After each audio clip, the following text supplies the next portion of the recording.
નમસ્તે આપ સૌને. સો ગાઈઝ, આજ સૌએ મારા લાસ્ટ ગુજરાતી મિની વ્લોગને ખૂબ જ સપોર્ટ કર્યો હતો, તો ફરી પછી હું આવી ગઈ છું ગુજરાતીમાં વ્લોગ લઈને.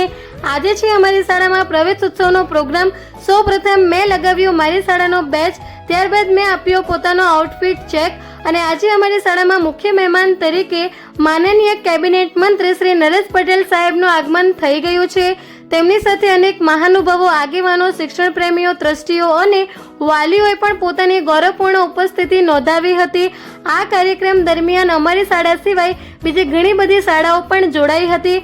કાર્યક્રમમાં વિદ્યાર્થીઓનું હર્ષોલ્લાસ સાથે સ્વાગત કરવામાં આવ્યું, તેમને શિક્ષણ પ્રત્યે પ્રોત્સાહિત કરવામાં આવ્યા અને તેમને ઇનામો પણ આપવામાં આવ્યા. આ સાથે માનનીય મહેમાનોના હસ્તકે શાળાના નવા સંસ્કૃત ખંડનું રિબિન કાપીને લોકાર્પણ કરવામાં આવ્યું, જે શાળાના વિકાસ માટે એક મહત્વપૂર્ણ પગલું છે. મહેમાનોએ પોતાના સંબોધનમાં વિદ્યાર્થીઓને શિક્ષણનું મહત્વ સમજાવ્યું અને જીવનમાં સતત મહેનત કરીને સફળતા પ્રાપ્ત કરવાની પ્રેરણા આપી. સમગ્ર કાર્યક્રમ દરમિયાન ઉત્સાહ, આનંદ અને ઉમંગનો માહોલ જોવા મળ્યો. કાર્યક્રમ પૂર્ણ થયા બાદ અમે સૌએ પડાવ્યા ઘણા બધા ફોટા. આપ સૌ જોઈ શકો છો કે ઘણા બધા પ્રયત્નો પછી મને માનીને કેબિનેટ મંત્રીની સાથે એક ફોટો મળી ગયો છે. અને આવી રીતના અમારો આજનો કાર્યક્રમ રહ્યો. અને અંતમાં અમે કરી ખમણની પાર્ટી. એન્ડ ખમણ ખાધા બાદ હવે પડી ગઈ છે અમારી શાળાની રજા. સો હું જઈ રહી છું ઘરે.